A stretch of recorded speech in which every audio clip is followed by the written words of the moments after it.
There are currently more than 1 million job vacancies in the science, technology and engineering fields, yet only 16% of college students graduate in the STEM fields.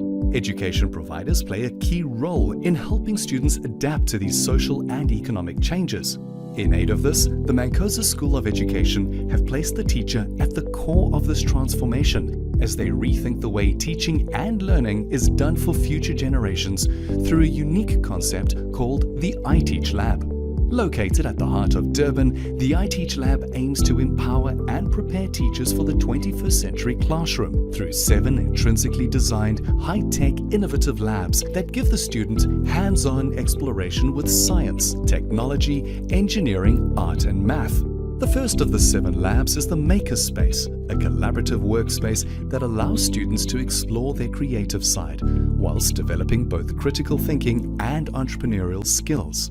Students will have access to state-of-the-art technology such as 3D printers and laser cutters, which they could use to build models that will either help simplify teaching and learning or which they can commercialize, thus fostering entrepreneurship. John Dewey once said, "If we teach tomorrow's students as we did yesterday's, we rob them of tomorrow." We at MANCOSA believe in equipping our students for the 21st century.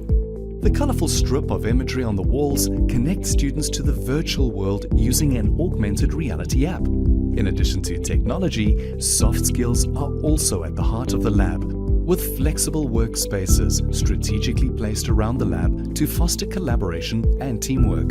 The MANCOSA iTeach Lab is a collaborative space for our teacher education school which seeks to promote students' collaboration, students' participation, as well as student engagement towards the development of key 21st century teacher education skills. The Coding and Robotics Hub is designed using international robotic standards and allows the student to interact with AI, automation, and IoT. In here, you could meet a real virtual robot or build your own. So the MANCOSA's School of Education iTeach Lab has been designed in a new, creative way, bringing technology into the classroom. Enter the Maths Hub. With its ceiling colors inspired by the Fibonacci sequence, furniture designed using geometry, a floor-to-ceiling writable wall for visual-aided problem solving, and bookshelves resembling mathematical symbols. The Maths Lab is the ultimate brain gym, designed to restore the fun, magic, and creativity in mathematics. I'm sitting here in this fabulous mathematics iTeach Lab, which has got so good gadgets, or rather I can say things that we can use for mathematics to simplify mathematics, and at the same time we can use those gadgets to even make mathematics to be more like a game that learners and students can enjoy as well. The executive boardroom boasts a corporate professional style for education leadership and management training and development. This is where the next generation of educational policymakers could be developed and equipped to become iconic leaders in the schooling sector. In the past, people used to say, teachers teach the way they were taught. And I think with the iTeach Lab and the innovative approach that we're taking, we are moving away from that because we are now teaching kids for the 21st century. Combining Roman architecture with the modern take to literature, the amphitheatre is designed to improve the reading, writing, and presentation skills of students in a colourful theatrical setting. Here, students can create their own poetry, write and publish their very own books or short stories, and get inspired by the history of literature by learning about the evolution of reading and writing in a virtual format. The iTeach Lab is really going to provide a wonderful blend of design and technology, ushering teachers into the 4th Industrial Revolution. The Culture Hub is infused with rich African identities built on diversity and heritage. This is where a student will learn how to incorporate elements of our various cultures to enrich teaching and learning. The Science Laboratory is a high-tech environment designed to allow students to experiment with chemistry, physics, biology, and science concepts using a hands-on approach. The laboratory will offer various science kits and tools to aid with experimentation and understanding of concepts and content. The MANCOSA School of Education developing teachers for the 21st century classroom. If I could get here on my own, working 12-hour days for months, with no time to myself, if I could do it while being a mom, holding down a full-time job and a side hustle, then you better believe I am going to dance.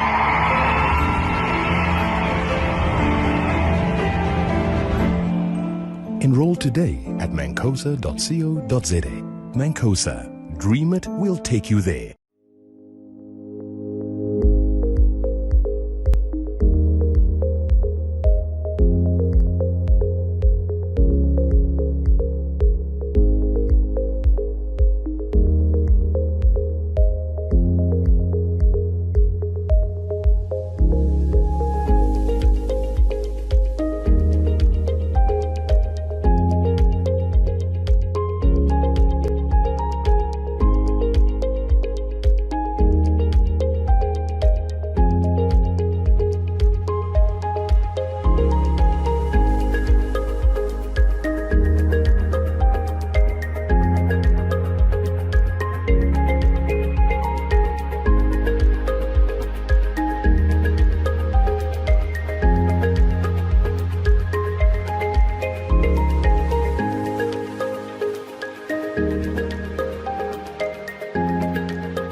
Hello and welcome to all of you who have taken the time to join MANCOSA's General Management Masterclass on being your own boss, starting and establishing your own business, with guest speaker who I must mention is a proud alumni of MANCOSA with a master's dissertation focusing on entrepreneurship, Mr. Ahmed Seedat. My name is Lucinda Arulapan and I will be your host for today's session. It is my pleasure to introduce you all to my wonderful co-host, Mr. Ernest Makumucha. Thank you, Lucinda, and greetings to you all. It is indeed a pleasure to be hosting this relevant and much needed masterclass. Ladies and gentlemen, I think we all know that around this time last year, it was a beginning of a new journey of discomfort for most of us. The challenges brought by COVID-19 caused uncertainty and financial instability in many people's lives. So many people started small businesses and some they want to start businesses to create different streams of income. Ladies and gentlemen, I hope you will benefit from this masterclass on how to start and establish your business. I could not agree with you more, Ernest. Many of my most recent conversations have centered on someone telling me about how much they were thinking about starting their own business, or many discussing with me the challenges of being in the incubation stages of their businesses. So there has certainly been a major increase in the amount of people, more specifically younger people, who now have a very strong desire to be their own bosses and in many cases pursue an entrepreneurial venture. These types of conversations were certainly the motivation behind the organization of this masterclass for you all.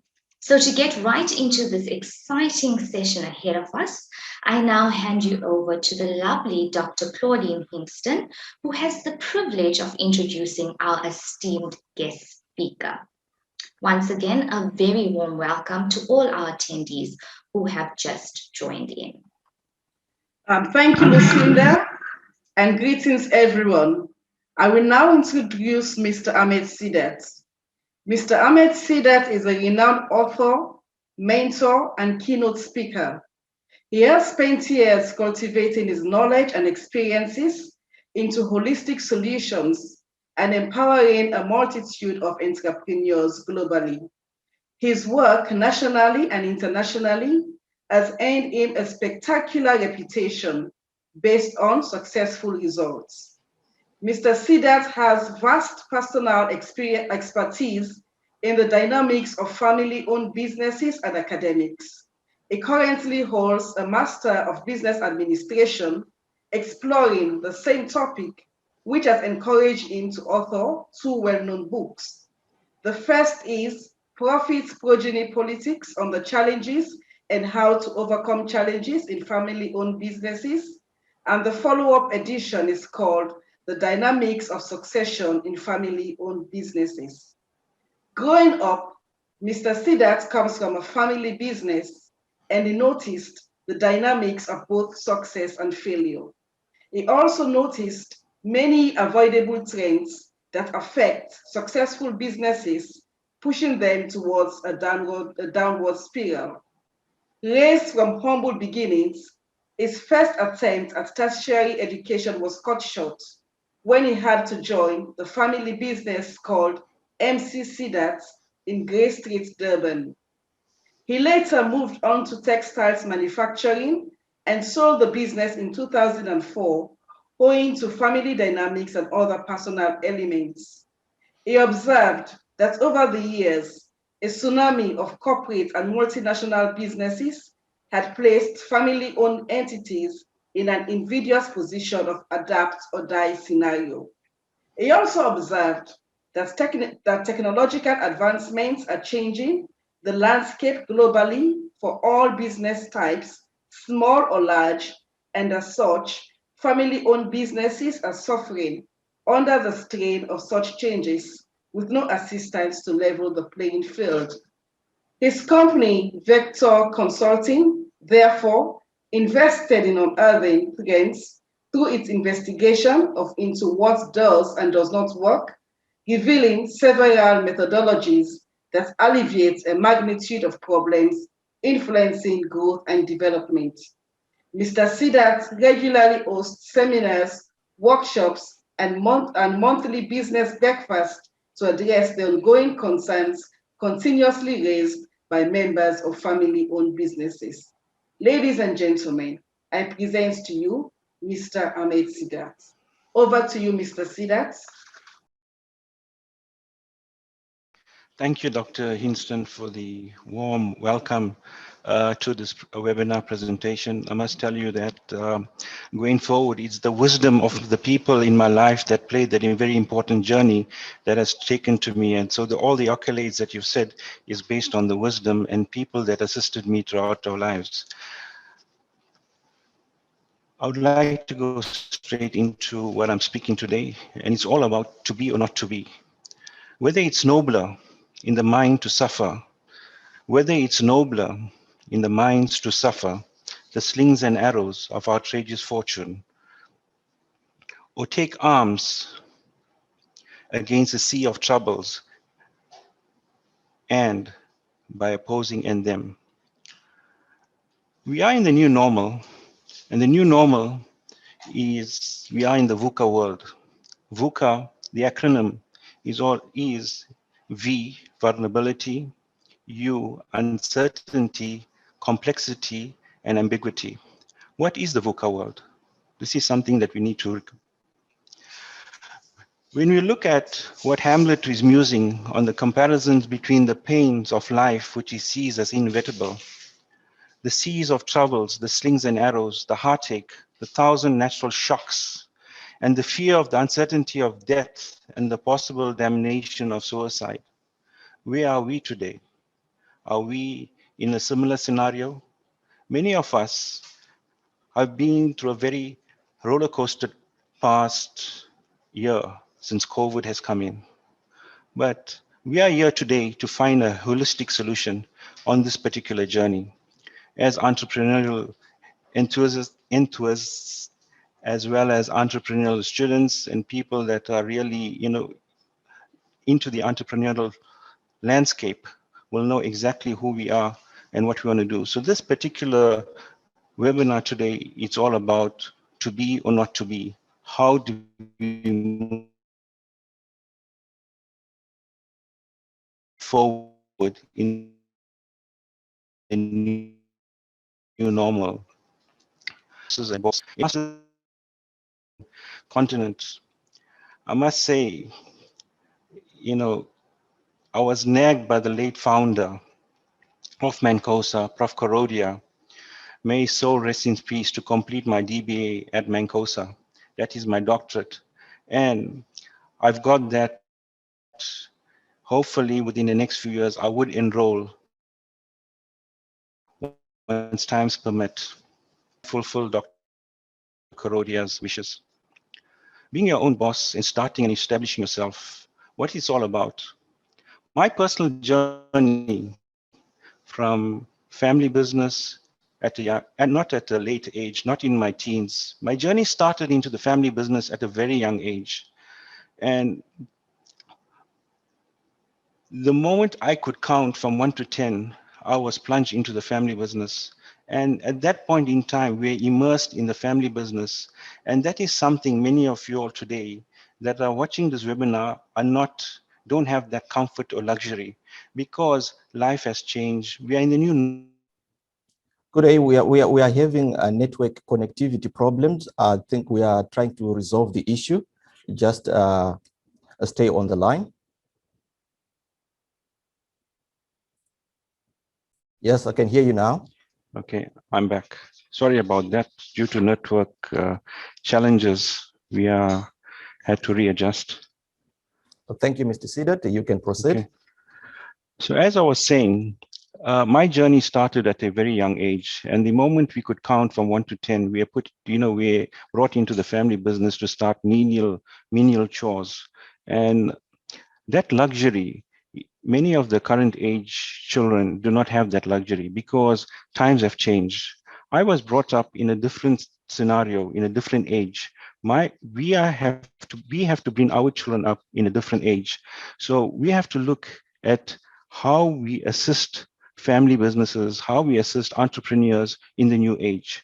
But we use the wisdom that was gained in that particular time, in those particular ages, in that time, to impart that wisdom in the new normal. It's so apt that I'm sitting here in the iTeach lab at MANCOSA, and when you look at the wisdom, the technological advancements, you need to marry both the theory of the past, the practical experience of the past, with the theory of the future going forward to create for the new normal. For the new normal. What I found is that on the journey to author the books on entrepreneurship and writing my speeches, I found one important thing: establishing oneself in your career. Your career is something very important, is something where you need to be passionate about.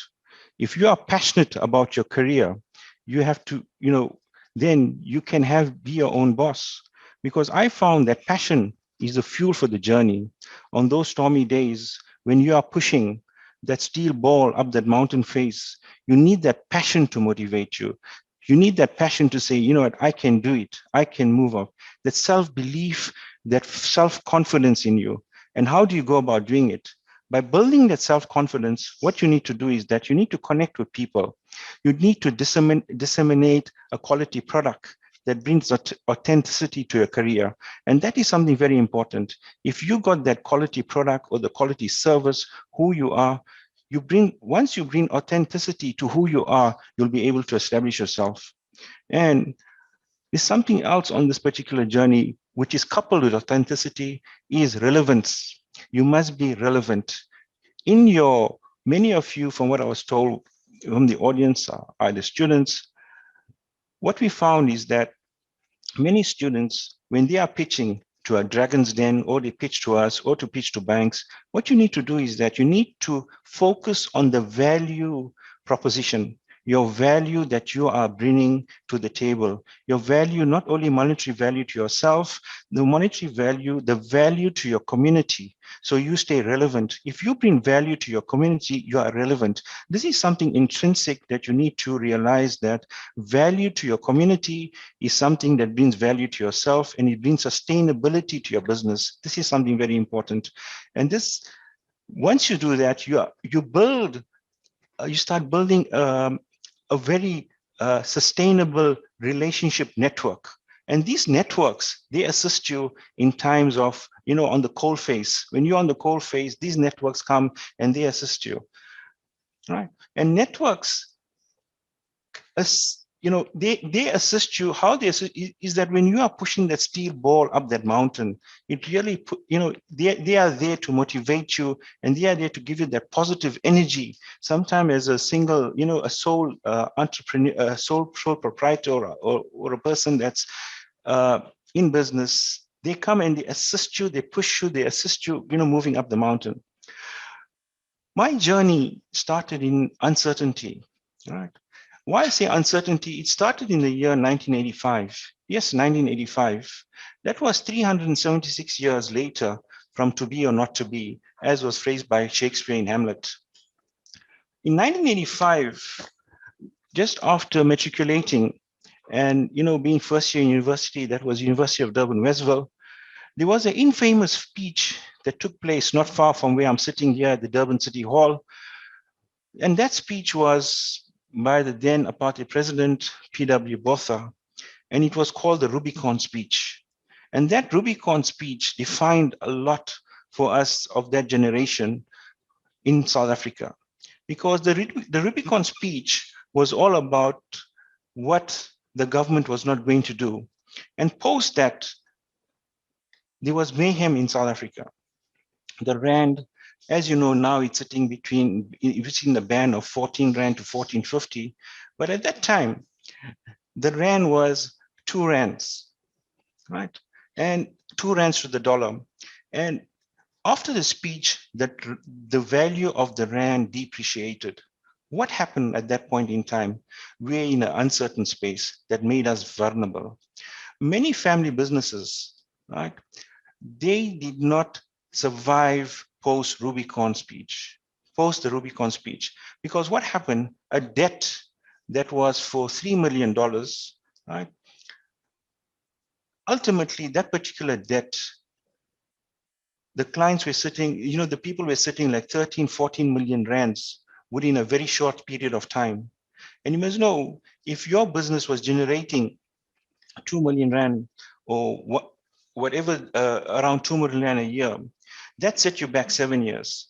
And when I was researching for this particular speech and for this particular webinar, I interacted with a few individuals and asked them to tell me what was happening during their minds at this point in time. And many of them, they were scared. They were worried. They were worried about the kids. They were worried about the parents, because many of them they built fortunes, they built over the period of times. And at this point in time, their backs were against the wall. Their backs were against the wall because they were scared whether they're going to lose their business. And they were really scared of the uncertainty, what was going to happen. They were in a total uncertain space. They were vulnerable. The situation was complex. And the media, which was controlled at that point in time, was printing ambiguity to appease the readership. And what happened thereafter was sanctions. The government was digging his heels, mass boycotts, and student unrest. But what we found was that at that point as well, we were in a VUCA world. Vulnerability, uncertainty, complexity, and ambiguity. But what we found now is that the scenarios have shifted. We are presently in a VUCA situation in 2021 with the advent of COVID, right? The lockdowns, the restrictions of movement, the uncertainty of vaccinations. What do we do, right? So in life, always teaches us with these types of scenarios, but it's at different stages. How do we pivot?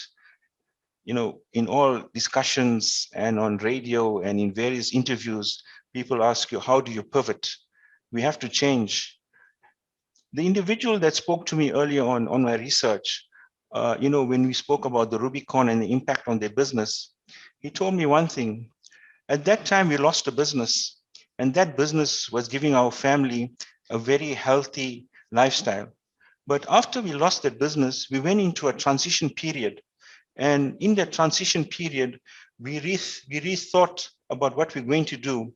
And we moved from food, manufacturing, food wholesale, food retail, and we moved into a non-food sector. And the non-food sector brought us many more comfort, brought us, gave us that spring to who we are today. So every adversity or at every juncture where you find uncertainty, where you are vulnerable, don't lose hope, because at that point in time, it is for you to see that, this is a springboard for me to spring me to greater heights. This is something very important. Always remember that adversity takes you forward. Adversity is not something that's taking you backward. Adversity is mainly a bolt, a shock to tell you, relook at what you're doing. Are you doing right? Are you doing it correctly? You're not doing it correctly, where you are and what you're doing. So what you need to understand is that adversity, it's something that will take you forward. Don't look at adversity as something that's going to take you in backwards or reverse, or takes you a few steps backwards. What you need to do is that leadership in a VUCA world, you need to understand, you need to establish a clear vision. A clear vision is very important. And if you have a clear vision and everybody within you, your organization has a clear vision. And one thing I learned over the period of time, if you are starting on your own, you're establishing yourself in your own business, not in a career, not in a specific career where you're going to do work in a corporate environment, but you want to establish yourself in your own, where you're going to be able to write your own. Well, in the old saying, it was write your own check. So today you're going to make your own EFT to yourself and the right amount. One very important thing I learned: your spouse, whether you're a female or a male, your spouse is very important to have a similar vision as you.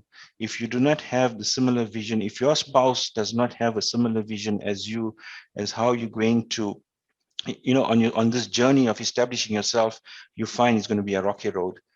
Point number one, and the most important point, is that establish yourself. Sharing that vision with your spouse, with your family, with your immediate family is very important. And what's happening is that vision will take you forward. That vision is a roadmap. I have a vision, and my vision is preservation of wealth, making a global difference. And people ask me, are you a financial consultant? I'm not a financial consultant, but we specialize in governance, because we found governance is very important in preserving wealth. Governance is very important in preserving whatever you want to preserve, because governance brings you dignity, morality, right? And governance takes you forward. That is something very important. We found that coordinating and balancing conflicting interests of all members of your family and stakeholders. Don't only think that the key partners in your business is yourself or your spouse. Your key partners in your business are those that are assisting you on this particular journey. The key partners of establishing yourself, you need to write down who your key partners are and have them all on the same vision as yourself and how you execute it. This is something very important. As we move on into our current scenario, I must tell you, a very thought-provoking time for me was in 2007, when I read the book, The World is Flat. The World is Flat by Thomas Friedman. And what Thomas Friedman, he's a New York Times bestselling author.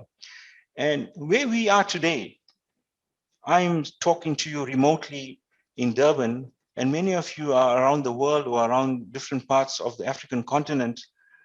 What Thomas Friedman spoke about in 2007, when I read this book, The World is Flat, it's all about working remotely. It's all about people in different scenarios. It's all about having people discussing things from different, from remote locations. We have things like we are in a hybrid situation, like today we are in a hybrid situation. But what Thomas spoke about, he spoke about in 2007. We are 14 years down the line in 2021, and we are implementing what Thomas spoke to us in 2007. When Thomas Friedman spoke about, the world is flat, and he used, the reason he used the world is flat is that he wanted a level playing field for for people around the world. And what happened was that this particular book. He said labor will be constant. You need to upskill yourself. And if you're upskilling yourself, labor can work from anywhere in the world. And at that time, it was the budgeting, BPO, business processing, outsourcing, the likes of Infosys and other companies that we're outsourcing out of India. And that was a boom of the call center industries, and for companies to outsource their services. But today, we're finding we have insourcing. What is insourcing? Insourcing is you have a network of people that are working for you, but they're working in a hybrid scenario, not physically at work, but anywhere else in the world. And we find this is what's happening presently. So that's why the skills of working in a hybrid facility, right, is very important. The other thing in establishing yourself is strategic planning, inspiring commitment, managing change. We are in a constant change. The level of change in the past used to be a 7-year cycle, but today the constant change is not within a 7-year cycle. Smartphones are changing very swiftly. They say that if you have the latest brand of cell phone or smartphone, and you find that the moment you have it, there's another competing product out there. So what you need to understand is that you need to manage that change. You need to be inspiring, resourceful. Resourceful is not only about what you are doing, you're resourceful about what's happening around you. This is very important. If you know what's happening around you, if you know how there's something which I always talk of being resourceful is got to do with mindfulness. Mindfulness is where you're being in the present. And you find that once you have this mindfulness and being in the present, you understand what's happening around you. When you are in the present, you have your own radar, your radar in your brain that's seeing yourself, that's seeing your scenario. So this is something very important. And when you are in your mindfulness, you become a very quick learner. And once you start learning about mindfulness and you find that how you start learning of the changes around you, you'll be able to balance. So this is something very important. Balance your life and your work.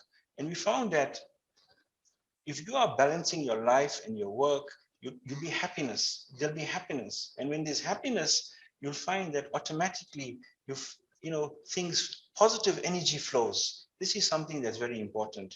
And positive energy brings about brings about acceptance. Positive energy brings about acceptance, brings about learning, brings about understanding. And positive energy, what I found was that brings a faculty in you called listening. Listening is something very important when you are establishing yourself.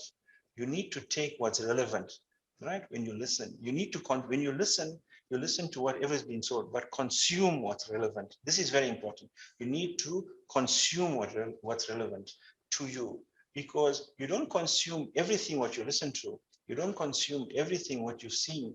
You need to consume the relevance to your situation, to your scenario.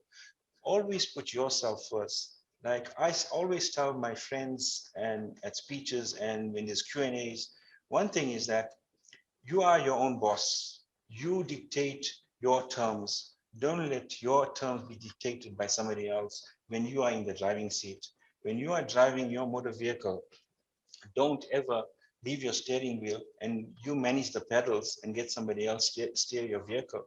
This is something I found that when people are establishing themselves, they do, but don't do that. This is a drawdown. This is a mere drawdown, because when you are in control of establishing yourself, your career, look at a motor vehicle, have your hands on the steering wheel, you got your feet on the pedals, and you're driving and you're driving that vehicle. Similarly, in business, when you're establishing yourself, don't give your steering wheel to somebody else and you control the pedals. That's not going to work. So become focused and being in the present. This is something very important. And at times, what's going to happen is that you're going to be facing challenges. And one of these challenges is making ethical decisions. Be a leader who talks about difficult ethical choices. and help others learn to take responsibility for making ethical decisions carefully. The operative word here is responsibility in making ethical decisions. We are, we watch the daily, as yesterday I was told, in one of the board meetings I was, on a family business board, that, there's a daily soap. And I said, it's not a soap. And they said, no, there's a daily soapy that the whole country is gripped at. So what we need to do is that we don't need soaps, we don't need soapies, and we don't need to be starting in soapies if we start making these ethical choices and helping others take responsibility. So wherever we are, whatever business we are in, we need to start making ethical choices and take the responsibility of making people take ethical decisions. This is something very important. And do not separate ethics from day-to-day business. If you are going to start separating ethics from day-to-day business, my friends out there, my colleagues out there, you are not going to be sustainable in the long term. Ethics in your day-to-day business is very important, right? Do not allow negative interpersonal behaviors to erode trust. What we found is that earlier, if you align your vision, if you got your stakeholders aligned to your vision, right? Once your vision is aligned and everybody's on the same page as you, you'll find that the negativity will be eroded to a certain level. On a level of 1 to 10, you might have some resentment up to 2, but they know where you're going, they know the end game. Always remember, you must know what's the end game, right? With the end in mind. The end game is very important. If you don't understand the end game, what you're going to do, you're not going to have your vision won't be correct. My vision is preservation of wealth making a global difference. I know my end game and I know how I'm delivering. Today, as I sit with you here in this webinar, this is a mission of my end game.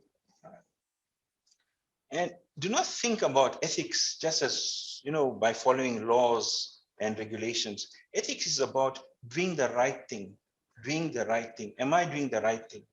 Sometimes you find the laws of the country, the laws of the municipality, the laws of where you're operating are gray. But you always need to ask yourself, am I doing the right thing?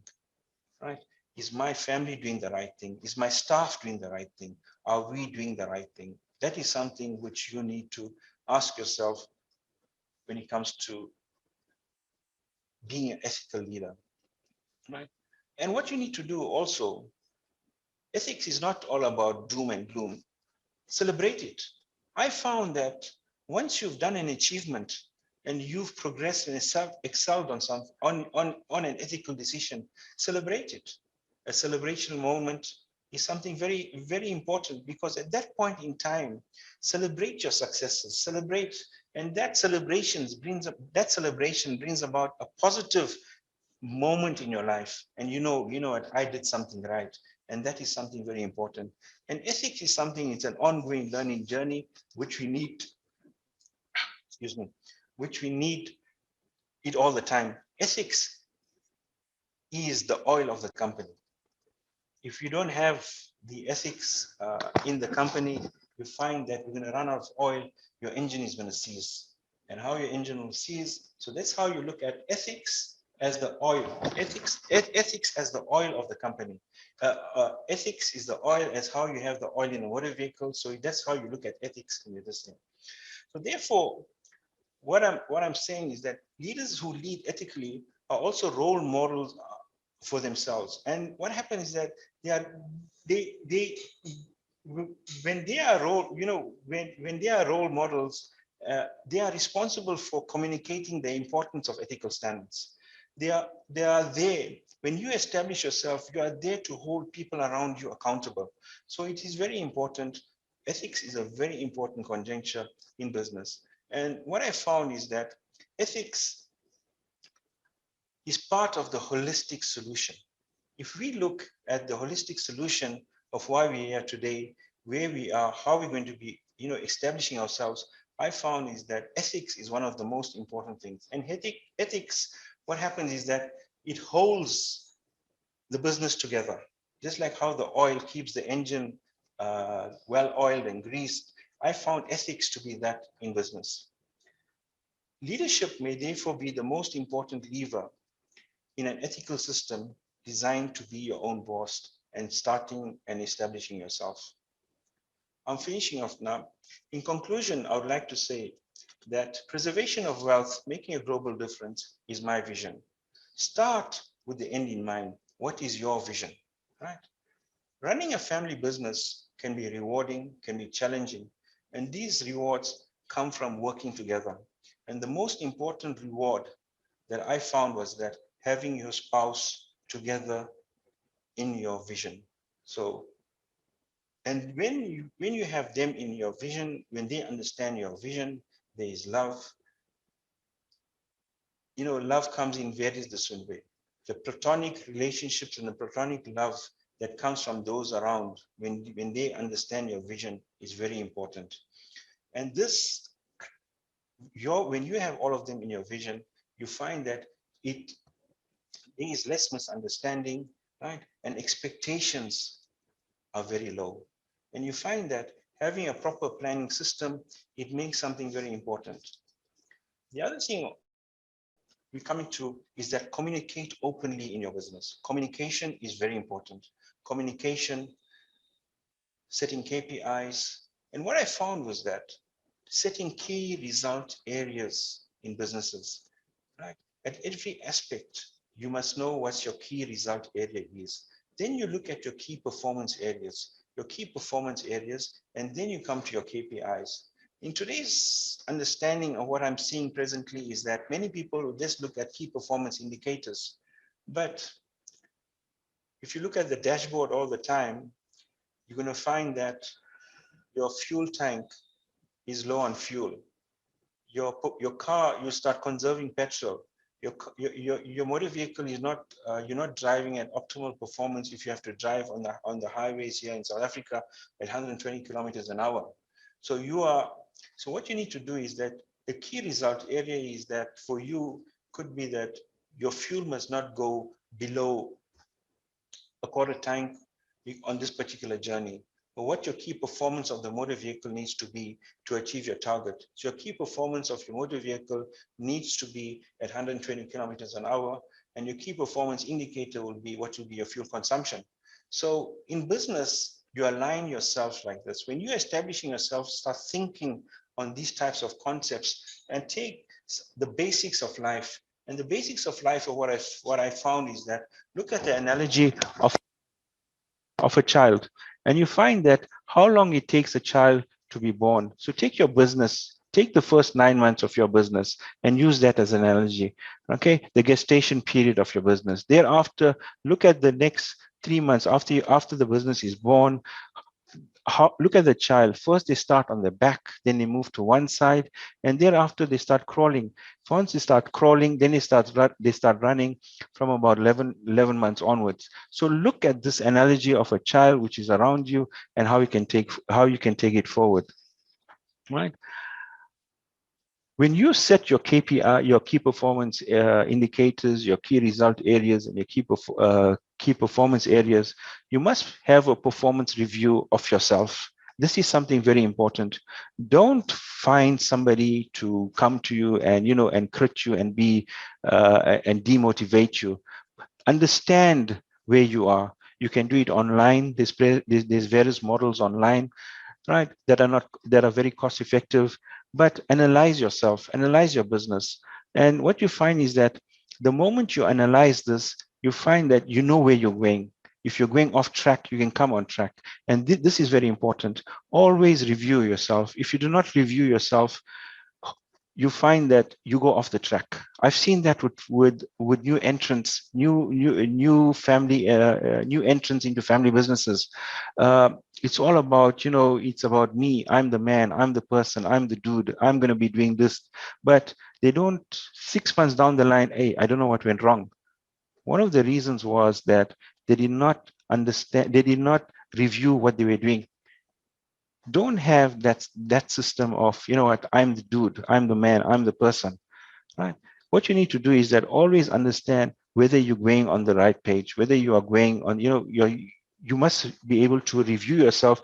And what I found is that many young startups and many people that are setting up on this journey and establishing themselves, they need to, in their minds, they must hold themselves accountable to the employees.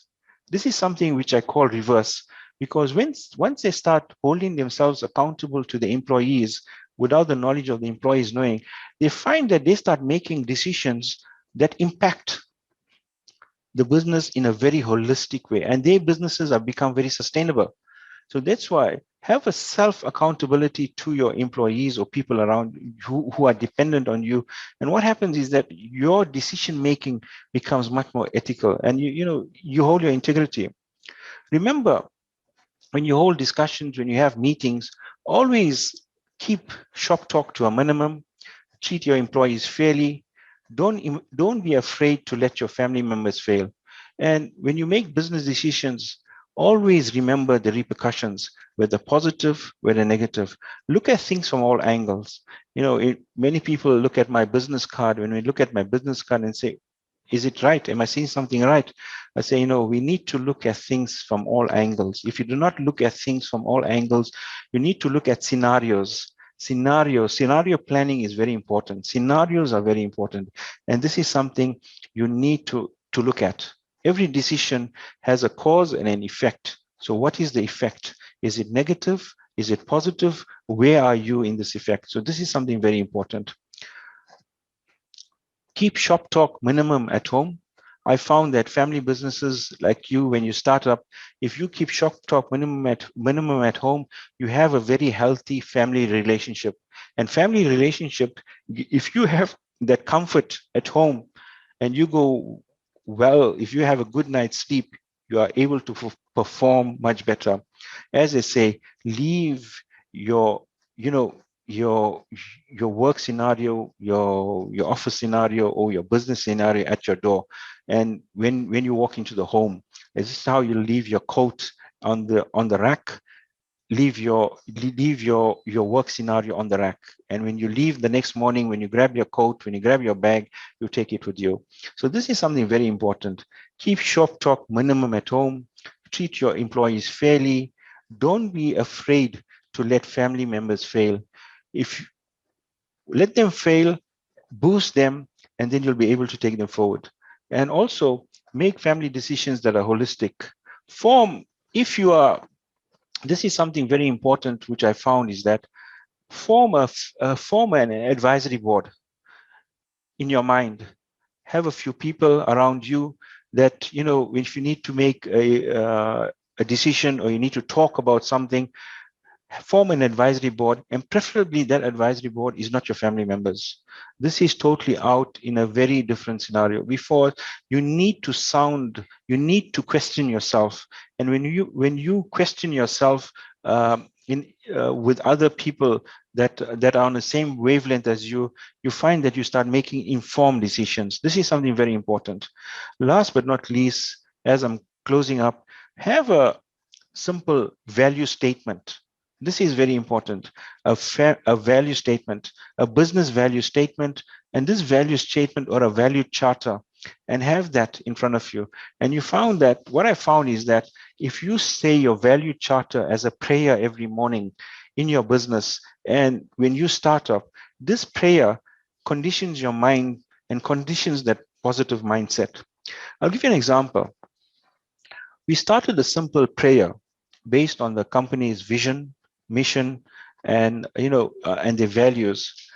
We are able to change the negative toxicity culture in a business, in a family, right, to positive. But it took us 3 months to do so. Yes, it took us 3 months to do so. But what we did was that we took their vision, their mission, and what the family stood for, what the business stood for, what the individual stood for. The moment we had all of them we brought them onto the same page, we found that you were able to change that culture. And culture is very important. Toxicity of culture is very important. Always be in the positive phase. So that's why I'm saying, have this prayer on your family values, which is very important. Last but not least, I would like to say that I must thank MANCOSA, and I must thank Dr. Hingston for arranging for the invitation, and preservation of wealth, making a global difference. And I thank you. God bless. Thank you very much, Mr. Seedat, for such knowledge and insight. We are now motivated and confident that it can be done. And the areas that you addressed are very relevant and eye-opening as well, especially the starting and establishing a business, because it is not only about starting a business, but the ability of one to sustain that business. A lot of people started businesses and failed to sustain those business initiatives going forward. So thank you very much for that insight. We have a lot of messages coming through. People are appreciating, and also exciting questions that are coming through on our chat. It is very important to note the key aspects that you identified in your presentation, ethics and integrity. They are also very fundamental in business success. So thank you very much, Mr. Seedat.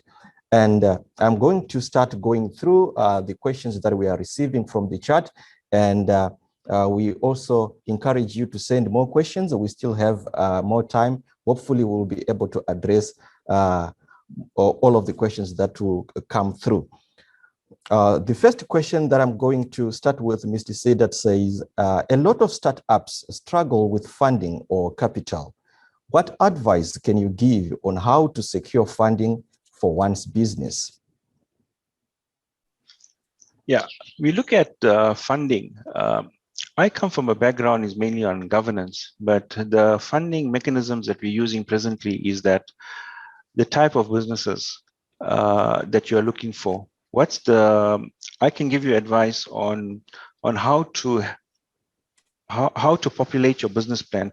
The key points that finance people are looking at, the key points that financiers are looking at, and the key points that they're looking at is a value proposition. What value are you bringing?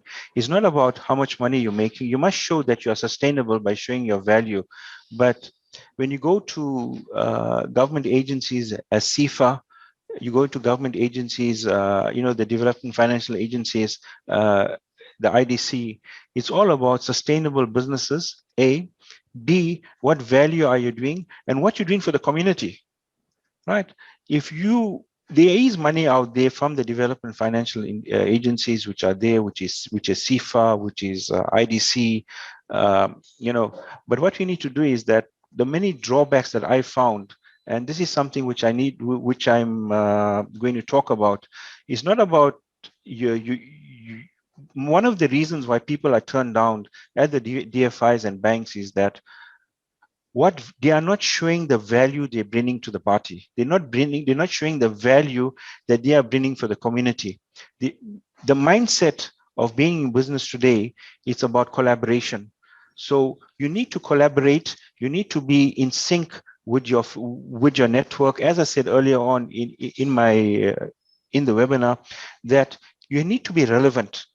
Right? These are points which are very important when a financier look at in your business plan, or when even if you're making an application for a loan and you're not doing a detailed business plan, if you're going for the interview, always make sure that you are relevant. If you are relevant to what you are doing, you are relevant to your community, you are relevant to society, and people out there need you, you'll find that there's an ease for the funders to lend you money, because what they want to do is they want to see your ability to repay. So the funding institutions are there, but is this small mechanism, these small points which they look for, and people are not putting it into the business plans, because what they're saying is that I'm making X amount of money and this is what I'm going to do, and I've got a successful business. The intrinsic successful is what value you're bringing to the people around you. Thank you very much, Mr. Seedat. I trust the question is answered. And the next question, Mr. Seedat says, I purchased a new bakkie and I need to start a logistics business. Where do I start? What we found is that, what purpose are you in? You bought a bakkie. What do you have in mind? What's your vision with that bakkie? Have you formulated a vision? Before you bought that bucket, you should have had a vision. Okay, I'm going to buy this bucket. I'm going to do X, Y, and Z. Your vision is very important. The next thing what you need to do is that you need to understand who's your key partners, what you're going to do in your logistics company. So who's involved in your logistics company? What is going to be your key activity in the logistics company? This is very important. Your key activity. Are you going to be a feeder? Are you going to be collaborating with another company, or you are going to be all by yourself? Back in the day, I'm going back to the 1970s and 1980s. What we found was that there were large clothing manufacturers in the greater Durban area. And what happened was that those large clothing manufacturers, they became smaller design houses, and they started using smaller factories. And these small factories became feeder for these large design houses. So the model that if you started off with one vehicle, if you got one vehicle, the best in our present times, it's all about collaboration. You should find somebody that a larger company, which you could collaborate with. Thank you for that, for addressing that question. More interesting questions are coming through. And the next one says, how do you increase the self-accountability if you have no external members as part of the business unit? This is something I enjoy. Self-accountability, it's a great thing. The first thing in self-accountability is, am I doing this right? The first thing in self-accountability is that, is it right what I'm doing? You hold yourself, every question, everything you do is that, am I doing it right? Is it right? Right. And we found that many people, they just make actions and say, let's see the consequences of what I'm doing. You need to avoid this, let's see the consequence. You need to take out, let's see the consequences from what I'm going to do, what's going to be the outcome to am I doing it right? And we find that this is a problem amongst many businesses presently. They'll go and they'll conduct themselves, or they'll do an action, and on this action they'll say, let's see what happens. But self-accountability is that decision, am I doing it right? That is how we found it. You have to start at that point in time. Am I doing it right? Thank you. Mr. Seedat, you also mentioned an interesting point on business collaboration. And the question comes up and says, how do you go about finding collaboration? Because it is actually difficult, especially for startups, to get collaboration because you are new in the market and you are not known. How do you find collaboration? Collaboration is first, you need to be relevant. And that relevance, you need to understand that you are relevant. And once you're relevant, there's authenticity to the relevance. Like, I'll give you an example to myself. When I started, it was all about me, I, and myself. And thereafter, as I started progressing, I'm talking about in my first business ventures, then I realized that you need to work with other people and you need to be relevant in a certain space. So if you are relevant in your journey, if you are relevant in your career, you'll be able to attract like-minded people to yourself. One thing I learned is that relevance is very important. When you are relevant, you become, there's authenticity to it. So this is very important, relevance and authenticity.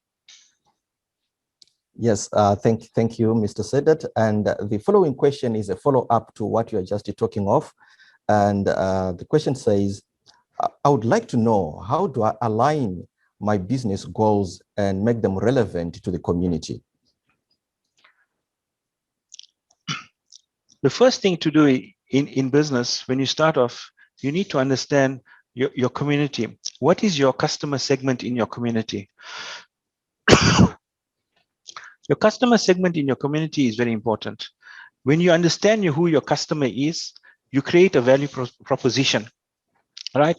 So you understand your customer segment in your community, you understand your community from that understanding the customer segment, then you understand your value that you're going to offer them.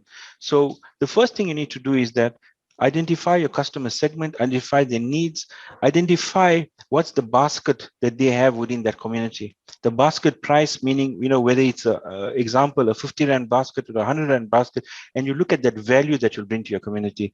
And once you bring that value to the community, what's going to happen is that you'll become relevant, and they'll know that, Mr. X or Miss X or Mrs. X, whatever is providing for us, is taking care of us. This is something which I found. And what happens is that when you start supporting them in those manners, and if you're not going for a very high profitability, what happens is that then they come to you.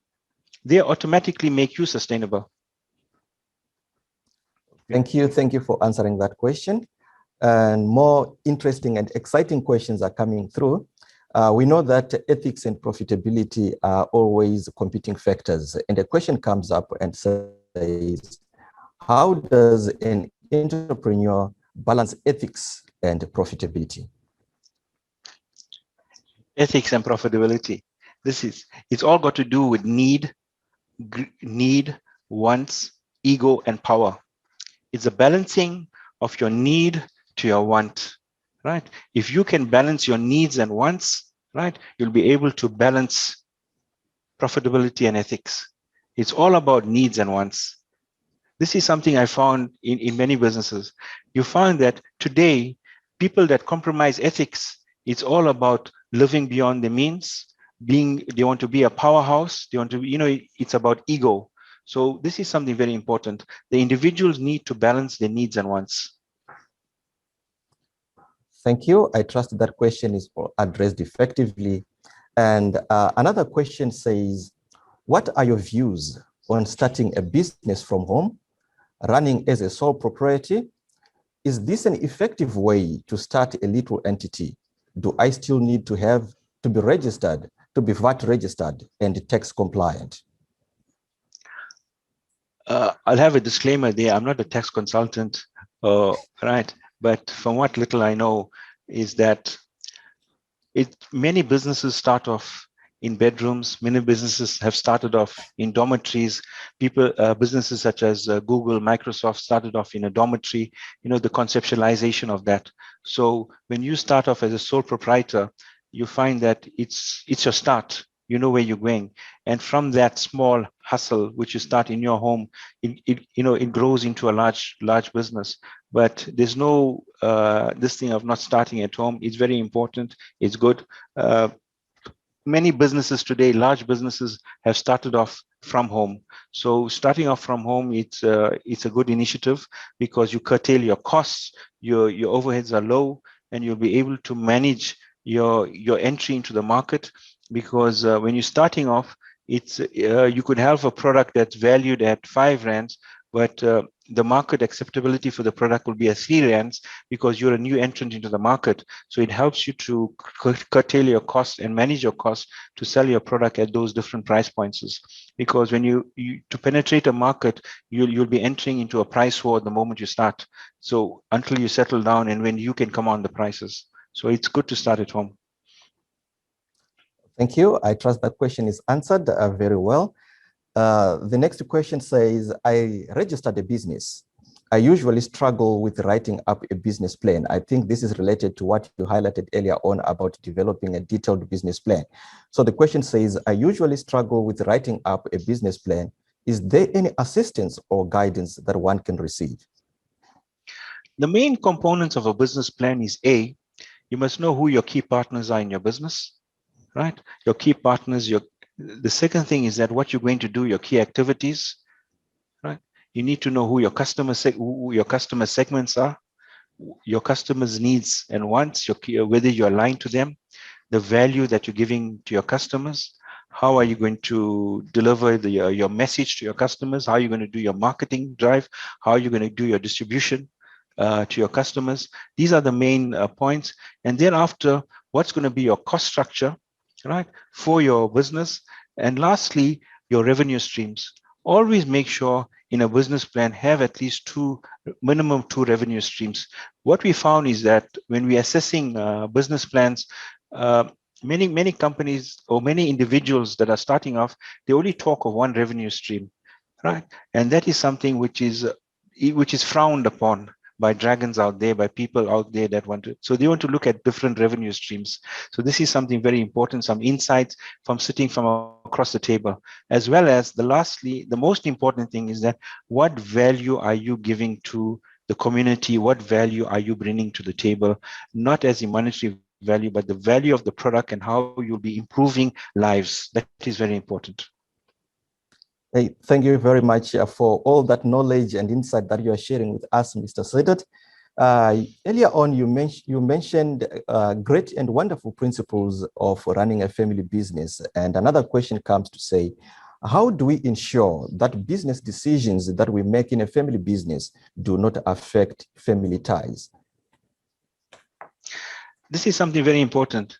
Keep business to business, keep less talk at home. And one thing is that in family businesses, purpose. What's the individual's purpose in the business? What's their functional in the business? This is very important. Purpose and function. If you are giving them a purpose and a function, then they are accountable to the business. This is something very important. And what we found is that where the disputes start and the toxic culture starts in a family business in there's no purpose given to an individual and there's no functions given to the individual, because the mindset of many growing kids before they come into the family business is that, whatever belongs to my dad belongs to me. Whatever belongs to the family patriarchy belongs to me. That's not the scenario, because it doesn't it doesn't talk of having the same lineage. That's not right. It's the other way around. Whatever your dad whatever you have belongs to your dad. So that is something very important. So give them purpose and make sure they are functioning well, and that's how it happens. Thank you. Thank you, Mr. Seedat. Exciting answers and exciting questions also coming through the chat. The next question says, do I need to be BBE compliant? To be BEE compliant to start my business? Although it is a small entity, do I need to be BEE compliant? From a governance, the moment you start a business, it depends. You are automatically a small business entity, and you're either level 1 or level 2. So you are BEE compliant. So you know what, it's there. All you need is an affidavit that you need to be signed, and you are automatically BEE compliant. Okay, thank you very much for that. And instilling of professionalism sometimes it's a bit difficult, especially in a family business. How do you ensure that you instill the culture of professionalism in a family business? I must tell you, it's the greatest challenge that we're having in Southern Africa presently. And what we're finding is that the cultures of, some businesses are 40-year-old businesses, and to change the culture, it takes time. Culture, it takes in a region between 6 to 12 months just to take an individual culture and to bring everybody onto the same page. And what we find that starting up with the entire process and getting the people onto the same page is a challenge. And what we do is that we set up, we have a model, and this particular model, it's an 18-month model, and we work with the families at every level, and we start with the end in mind. What does the family want to do? What's the end? What's the end game? Do you want to retire at a certain age? Do you want to hand over the baton, or you don't want to hand over the baton? These are hard questions that you need to ask. And what happens is that we ask these hard questions to the different levels of family members, and many of them take time to come back to you, but on timelines, it takes on average 18 months for them to come back onto the same page. And once they come back, once I've seen that, once they're on the same page, it is just plain sailing thereafter. But it's a model, it's a process. It is. I don't have enough time to discuss that here, but I must tell you, it is a model and a process that what we do to get the families on the same page. Thank you very much for answering that one in detail. A lot of messages are coming through. People are really appreciating the information that you are sharing with us today. It is really, really relevant to the challenges and dynamics that are being faced by businesses out there. And a few questions are coming through with regards to networking, and people are saying, how do we network and how do we find businesses and connections of the right mindset, or of the mindset that is related to the objectives of the business that we are running? What I found is that join a chamber of commerce, join forums like that, and at these forums and chamber of commerces, you'll find that you'll be able to meet people of like-minded. Back in the day, I'll talk you of my experience. When I left my family business in 1989 and went out on my own, the first thing I did was that I printed business cards. And that business cards, I started printing those business cards, and I used to print a lot of business cards. And I've got networks, international networks, based on meeting people in public forums. Not only that, meeting somebody in a coffee shop, meeting somebody while flying, meeting them at a bus station, meeting them, so always have your business card handy. Many people will say that, I can give an e-card, I can do this. You can have all the technology. When it comes down to paper has the best effect, I found, right? And when you give that business card, it's very important. And there's something what you need to understand is that you must have there must be something different on your business card. So what I've done is that my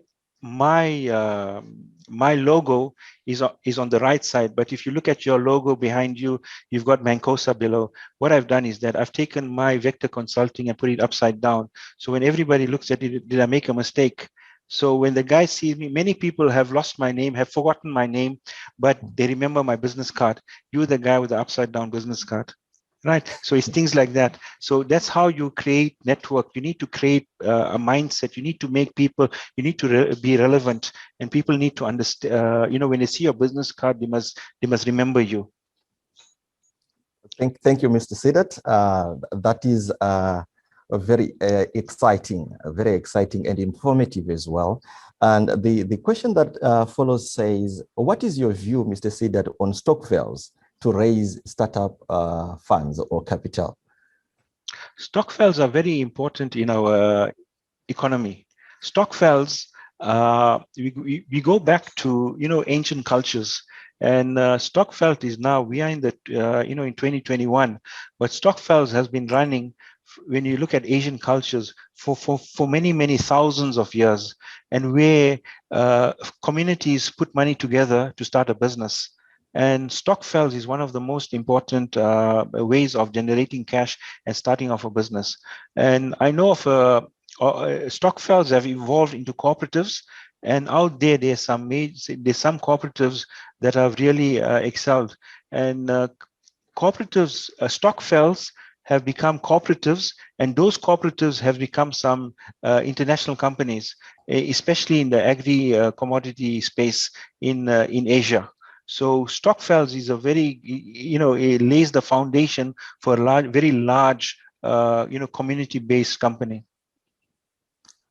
Thank you very much. The next question is very exciting, and it touches to the point that you highlighted in your presentation about having the same mindset. And the question says, you talked about getting or marrying a wife or a spouse that shares the same vision with you.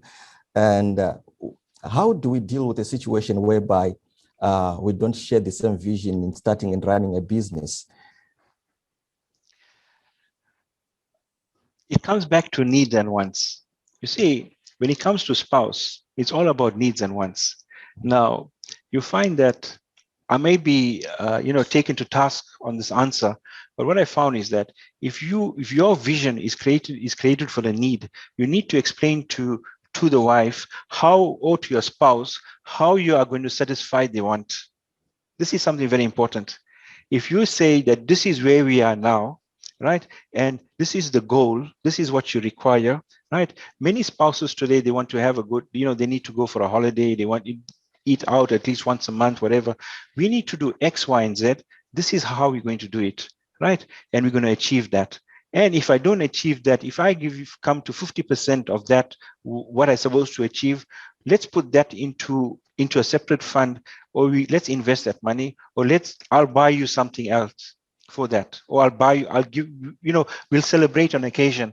And I found that to bring people onto the same page, what we found was that we've taken them, it's all about needs and wants. So we took the need and we explained and where they want to go to, right? And the moment they realize where they want to go to, and we mapped the entire process for them.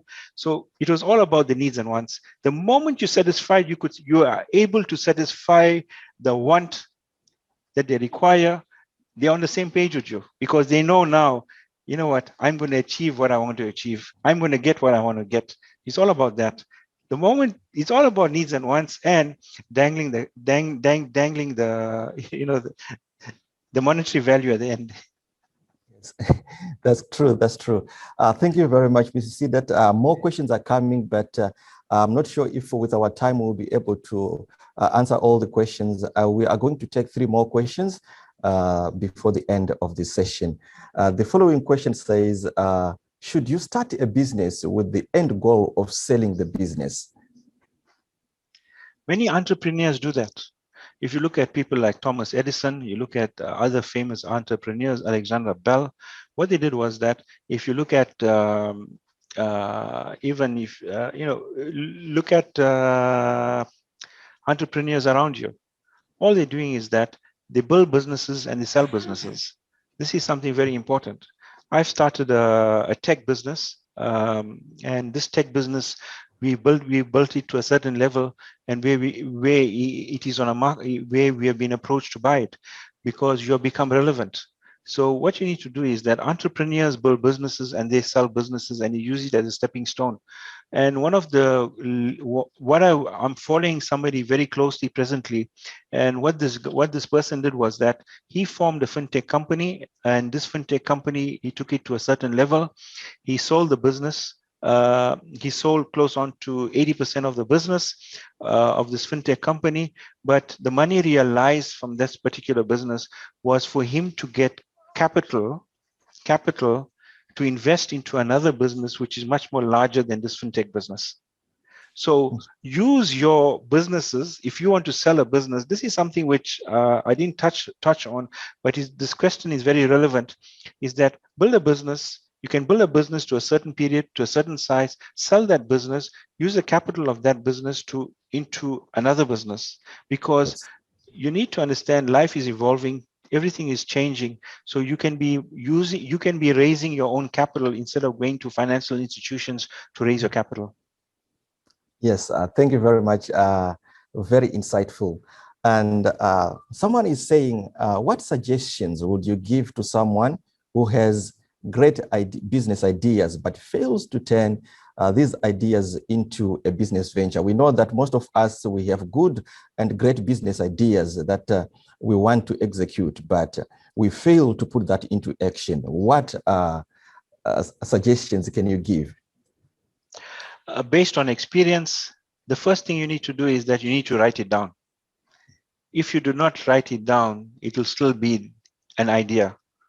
So don't be a dreamer, be a visionary, right? Stop dreaming, be a visionary.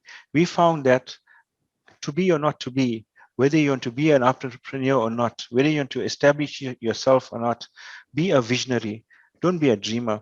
The moment you start documenting this great idea, you start conceptualizing it and you start writing it down, you find that you're becoming a visionary. You know what you're going to be doing, right?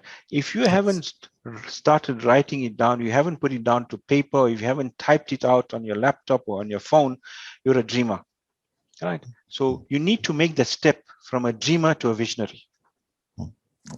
Thank you very much. Thank you very much.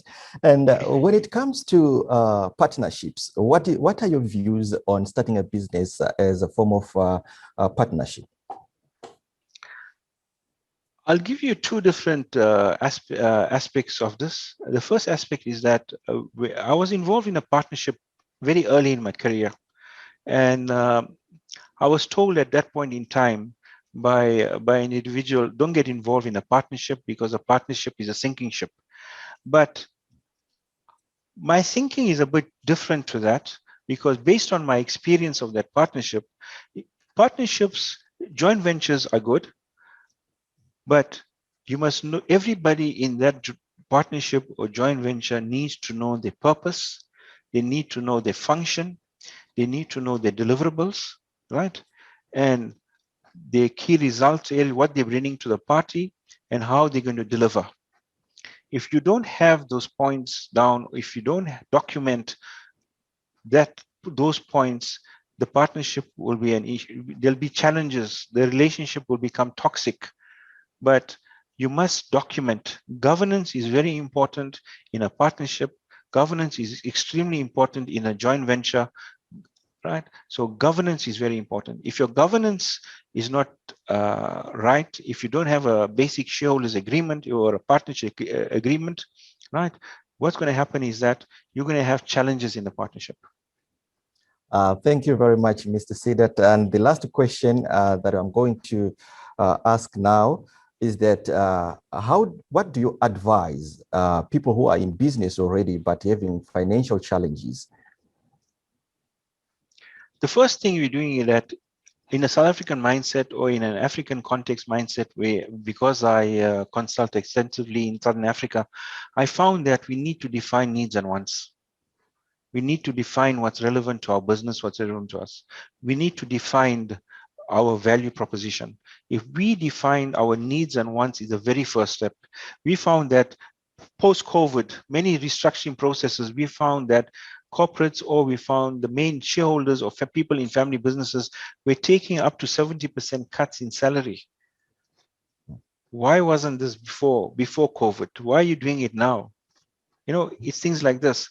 So what we found is that your needs, you need to balance your needs and wants. If your business is suffering, the first thing you need to look at your personal needs, look at what you are drawing from the business, whether it's relevant to the business. B, you need to understand what's your cost structure. C, why, we have, you need to start feeling the pulse of your business. And what we found is that when you start feeling the pulse of your business, and your cost structure, your revenue streams, your value proposition, we don't look at going and reducing staff, because these people assist you in rebuilding your business. You need to look at your value structure, your value proposition. Your value proposition is very important, right? Your value proposition and customer segmentation is very important if your business is suffering, right? This is some people don't look at that. The first thing they look at their overhead structure, right? That comes third.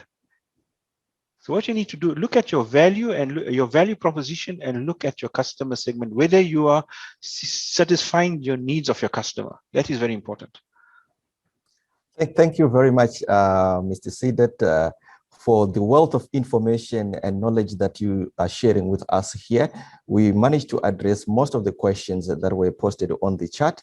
And unfortunately, our question and answer segment has to end here. And we thank you very much for contributing and asking your questions. There is a message from Dr. Moodley. She says, I have 3 books to give away for free that are Entrepreneurship for Women, The African Dream. So the first 3 ladies to email Dr. Moodley on the email that is provided on the chat will collect the books at the Durban office. Thank you, Mr. Seedat, and over to you, Lucinda.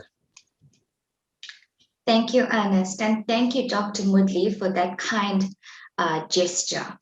I'm sure that we can all agree that this has certainly been an informative masterclass with many inspiring and encouraging key takeaways.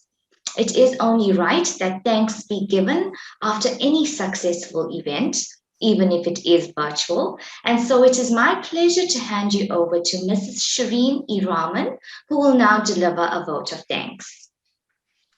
Thank you very much, Lucinda. Good day, dear audience, colleagues, and especially to you, Mr. Seedat. They say that when someone gives you their time, they're giving you a part of themselves that they will never get back. Mr. Seedat, your precious time in sharing some of your tips for success is so appreciated and well received. You will never get this time back, but you can take comfort in knowing that you may have changed the lives of so many people today. If someone in the audience was feeling despondent and unfulfilled, your talk today would definitely have changed their life around. You have encouraged us all to get up and keep going, as there is always light at the end of the tunnel. We are so blessed and enriched from forging this relationship with you, as our students and the general audience have been so inspired today by your dynamic and stimulating presentation. I know that I have learned a few new things, which I can incorporate into my webinars with my students. Your perseverance and drive is truly remarkable and a quality that we all aspire towards. Despite all your accolades, you are so humble and so approachable, which is such a rare quality. We look forward to many more masterclasses like this with you, where new students can also take a piece of your valuable advice in entrepreneurship or just life lessons. You have spoken to us on how to succeed, not just in business, but also in life. We really cannot put into words how much this means to us, as not everyone is generous enough to share the tricks of the trade or their secrets of success. You, on the other hand, so willingly shared this with us free of charge. I would also like to place on record our sincerest thanks to the captain of our ship, Prof. Naidu, who supported us through this initiative and always ensures that we uphold the highest levels of quality with our masterclasses. And Mr. Seedat bears testament to a quality level masterclass. A heartfelt thank you to the management cluster, who worked tirelessly to ensure that the event was a success. To our lovely Dr. Hingston, thank you for bringing Mr. Seedat to us. Without you, we would have not met and received enrichment from Mr. Seedat. To our beautiful hosts, Lucinda and Ernest, thank you for your steering of the session and ensuring that everyone attending was made to feel important. Thank you for all the pre-collaboration and timeless preparation, where you were able to execute the task despite being in two separate provinces. You proved that distance never keeps people apart or prevents them from achieving a successful outcome. To our tech team, Brody and Trevolin, you were outstanding with your preparation prior to and during this event. Thank you for all your patience, especially with some not so tech-savvy people like myself. To BK, our marketing goddess, you were on point with our marketing, and we appreciate the tireless effort you put into launching the marketing and publicity of our event. But without our star of the show, Mr. Seedat, none of this would have been possible. Sir, we salute you and only hope that your endeavors grow from strength to strength. Your generosity in tearing yourself away from your busy schedule is noted and heartwarming. We have all taken a page out of your book today, if you will pardon the pun. Thank you and stay blessed. Thank you, Shireen. I must thank MANCOSA as well, and God bless, and hopefully I'll see you all soon. And I'm looking forward to my registration on the DBA program. Thank you. Thank you. Thank you so much for that, Shireen and Mr. Seedat. And yes, we look forward to you joining our DBA program. We have now come to the end of our lovely, informative, phenomenal masterclass. We really hope that you are excited about starting your own business. And we here at MANCOSA wish you all the best on your future business venture.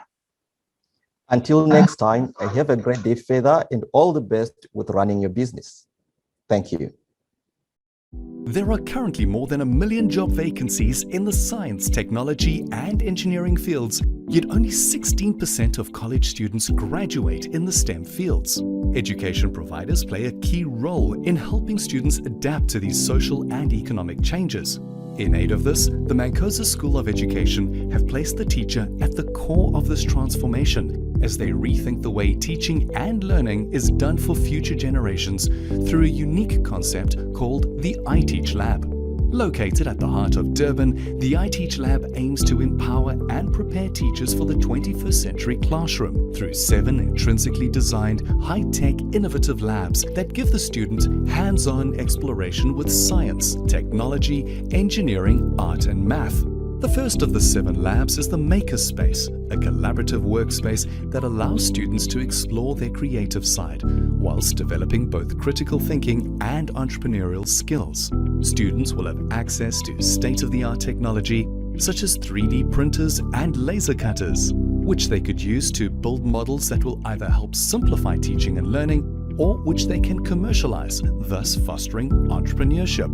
John Dewey once said, "If we teach tomorrow's students as we did yesterday's, we rob them of tomorrow." We at MANCOSA believe in equipping our students for the 21st century. The colourful strip of imagery on the walls connects students to the virtual world using an augmented reality app. In addition to technology, soft skills are also at the heart of the lab, with flexible workspaces strategically placed around the lab to foster collaboration and teamwork. The MANCOSA iTeach Lab is a collaborative space for our teacher education school which seeks to promote students' collaboration, students' participation, as well as student engagement towards the development of key 21st century teacher education skills. The Coding and Robotics Hub is designed using international robotic standards and allows the student to interact with AI, automation, and IoT.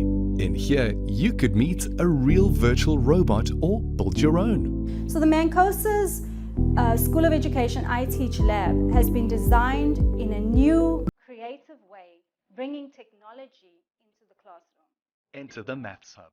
With its ceiling colors inspired by the Fibonacci sequence, furniture designed using geometry, a floor-to-ceiling writable wall for visual-aided problem solving, and bookshelves resembling mathematical symbols.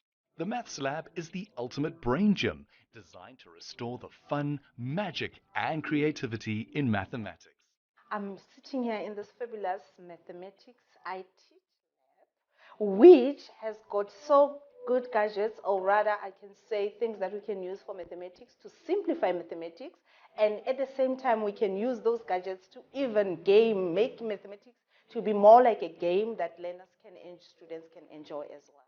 The executive boardroom boasts a corporate professional style for education leadership and management training and development. This is where the next generation of educational policymakers could be developed and equipped to become iconic leaders in the schooling sector.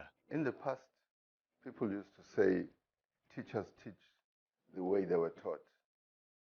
And I think with the iTeach Lab and the innovative approach that we're taking, we are moving away from that because we are now teaching kids for the 21st century. Combining Roman architecture with the modern take to literature, the amphitheatre is designed to improve the reading, writing, and presentation skills of students in a colourful theatrical setting. Here, students can create their own poetry, write and publish their very own books or short stories, and get inspired by the history of literature by learning about the evolution of reading and writing in a virtual format. The iTeach Lab is really going to provide a wonderful blend of design and technology, ushering teachers into the 4th Industrial Revolution. The Culture Hub is infused with rich African identities built on diversity and heritage. This is where a student will learn how to incorporate elements of our various cultures to enrich teaching and learning. The Science Laboratory is a high-tech environment designed to allow students to experiment with chemistry, physics, biology, and science concepts using a hands-on approach. The laboratory will offer various science kits and tools to aid with experimentation and understanding of concepts and content. The MANCOSA School of Education, developing teachers for the 21st century classroom.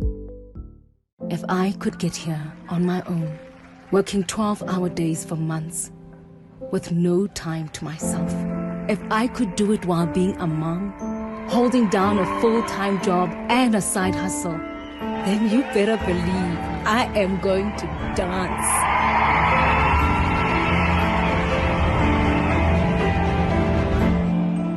Enroll today at mancosa.co.za. MANCOSA. Dream it, we'll take you there.